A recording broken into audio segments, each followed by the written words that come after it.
Hi to the viewers, to everybody. Good evening. My name is Steve.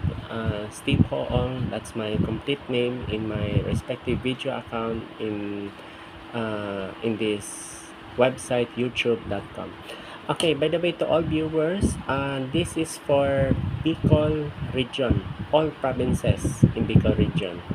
By the way, you will be wonder why I mentioned Bicol region provinces. So I'm referring to Camarines Norte, Camarines Sur, um, Sorsogon, Masbate, and also Catanduanes. That is the one facing on the ocean. Okay. Um, I'll repeat. Camarines Norte, Camarines Sur, Catanduanes, Masbate, Sorsogon, and as long as related to Bicol region. By the way, this video is not only for local government unit or provincial government or provincial governors of Bicol region. By the way, I'm referring to this very significant issue topic na kung just in case magkaroon ng another bagyo as like what happened to Typhoon Christine or letter K, dapat hindi na ito mangyari ulit kasi grabe na ang heavy floods. Kaya when I saw the TV, all the news channels, I was so shocked talaga ako. Grabe yung baha. By the way, bakit ko na-mention mangrove? Ano ang importante itong mangrove? Actually, ang mangrove, siya nag-absorb ng tubig tuwing uulan.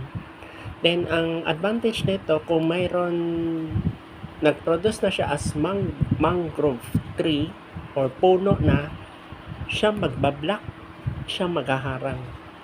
Kaya advice ko sa inyo, please coordinate with non-government organization or of course magko-coordinate yan sa government. Pero this is my important message to all. Kung hindi kaya ng government o walang pang-budget, private firm na lang po, whether they like it or not. Take note grabe yung nangyari sa Typhoon Christine. Worse, bahang-baha. Kasi ang in-expect namin, kung may mangrove tree, di dapat may absorption of water flood na nahaharang siya. Pero ito, pasok na pasok ang tubig na hindi namin maintindihan bakit ganun kagrabe yung impact. So, yun na po. So, ang point ko dito is itong video na ito, kailangan magkaroon pa ng another mangrove tree planting. So, yun na po. So, I hope to all Bicol region provinces, nakatch up ko na po yung nasabi ko. So, yun na po ang aking masasabi. Yes, I remember na. The 6th province in Bicol region is Albay. So, uulitin ko. Yes, I'm just only 43 pero grabe aking memory. Camarines Norte, Camarines Sur, Albay, Masbate, Catanduanes, Sorsogon. 6 lahat. Okay, so I hope that this video will catch up attention. So, ang point ko is, ito lang, simple lang. Habang maaga pa at may time pa kayo, magtanim na lang ng mangrove tree planting sa coastal area. Yun na lang po ang tanging choice. Wala nang ibang alternatibo.